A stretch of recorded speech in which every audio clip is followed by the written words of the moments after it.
Hey, what's going on, guys? It's your boy whaleriderHD here. Today I'm bringing you guys some Black Ops Nuketown demolition gameplay. Gonna be rolling 103 for 2, so it's a 51.5 kill to death ratio. The highest KD I've ever gotten in this game, I think. And but this gameplay is over a year old, and it's pretty boring, actually, I gotta say. I do a fair bit of kind of camping, I guess, so I play really defensively, you could say. I only start kind of moving nearer towards the enemy spawn, I guess, and playing more aggressively. What I mean towards the end, I mean like the last 20 seconds. Yeah, but my playstyle really has changed, obviously, recently. Yeah, but this is probably within the first 2 months that the game came out. And Black Ops was my first Call of Duty and my first game on Xbox, actually. So yeah. Anyway, so this is going to be a tips and tricks video covering just about all the tips and tricks that I know for Black Ops and MW3, and I could do a little bit more in-depth tips and tricks video on MW3, like maybe with no gameplay or something a little bit more exciting, but yeah, let's get started. So the first tip I want to cover is a reaction time. Pretty much you want to have the best reaction time you could possibly have. Some tips I can give you guys to improve your reaction time is eat good food, like nutritious food, so like fruits and veggies and foods that contain lots of vitamins and things like that. Coffee's not too bad to wake you up and can, make you more alert and stuff, but don't overdose, kind of keep it to a limit. You got to get enough sleep. That's probably the biggest factor, the biggest determining factor that determines what kind of reaction time you're gonna have. The average recommended sleep for a teenager is about 9 3/4 hours. So try and get at least 9 hours, guys. I know sometimes I find it hard to even get like 6 or 7, but I'm a bit of a night hawk. Anyways, be in the right mood to play COD. If you really don't want to, if you're just playing it because you're bored, you're really not gonna be doing as well as you could. You gotta have the right enthusiasm, and you gotta be happy. You're gonna want to play. Recently there's been a buff in Sitrep Pro and a nerf for Dead Silence Pro in MW3. So now with Dead Silence Pro, you can actually be heard by Sitrep Pro users quite easily. I know I have a pretty beastly headset. I have a Turtle Beach PX5s. When I'm rocking Sitrep Pro, I can pretty much hear absolutely anyone. Dead Silence, it's still really easy to hear them.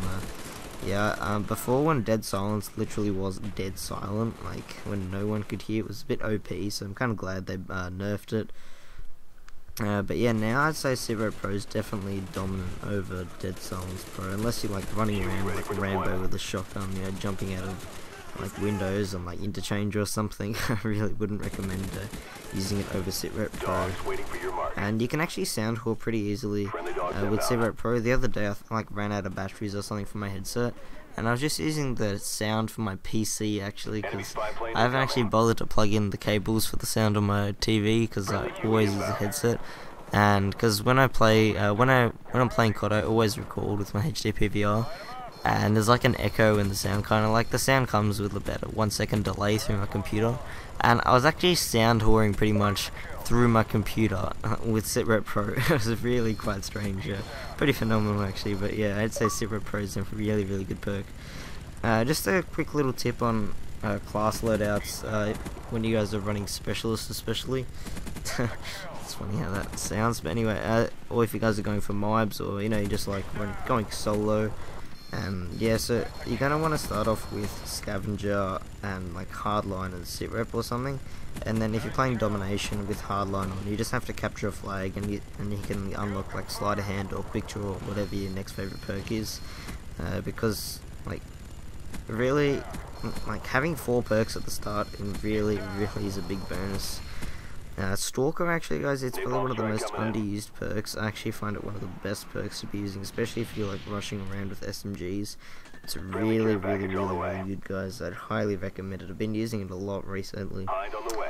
Also, if you're using tactical grenades, and also especially if you're using Hardline Pro, just spam them over to B flag or somewhere or something like that, or just along the rush routes that the enemies normally take, and normally you can get 1 or even up to 3 assists, and every second assist counts as a kill, so it's just easy points, and you get perks a lot faster that way.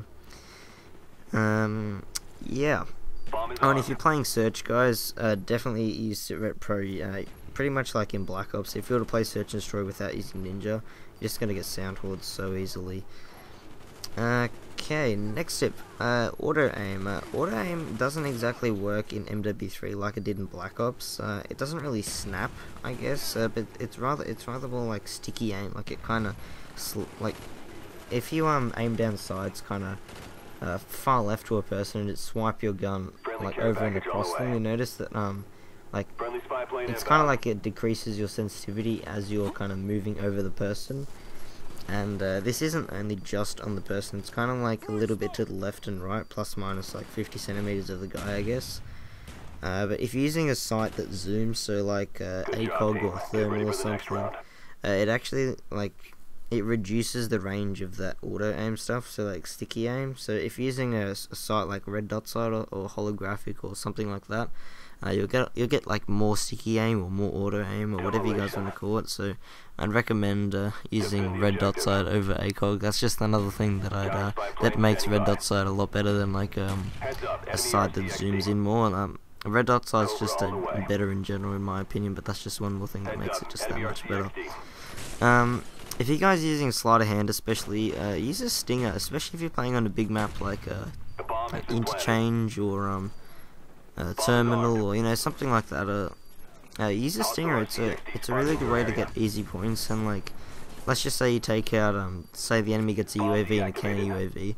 If you take both those things out, say with your stinger missile, so that's 2 points. And if you're using hardline, you need what, 4 kills to get a predator missile, and then you just need 2 more. Like, it's so easy to start a kill streak because I like to run like predator missile, attack helicopter, and like a Reaper or something. So like every second predator missile I'll get a double kill with. So it's pretty much you get your pred and then you get your helicopter straight after. You wait like 30 seconds and your helicopter gets 2 kills and you get your Reaper. It's a really easy way to get a lot more kills from your kill streaks, especially. Yeah, so that's that. Also in Search and Destroy, this is a really good tip for search mainly, but also applies for other game modes especially. That little skull, like say if an enemy kills a teammate, no matter how far away it is, the skull's always going to appear where your teammate died. So if you look in the kill feed and if like an enemy knifed one of your teammates, that means that the enemy is going to be pretty much right where the skull is. So that's like a really big giveaway, I guess. And yeah, if he's like in a building or something, he's camping like next to the entrance, and you hear like you just see one of your teammates running there, and then he dies. Obviously he's going to be like camping in one of those corners or something. And yeah, you just like throw a stun in there and go and rape him. But yeah, that's a really big tip, guys. Lots of noobs have absolutely no idea about that. Yeah, that's a pro tip, I guess. And yeah, there's probably a couple of other things which I'd probably remember just after I finish uploading the video, but yeah, I'll pretty much fill in the gaps up. So with another MW3 video, I'll probably upload the next tips and tricks video on top of my P90 Moab gameplay. It was the first Moab I got actually about a month ago now on Seatown, but anyways, I'll just put some beats on and you guys can enjoy the rest of the gameplay if you want. And yeah, it's whaleriderHD signing out. Peace.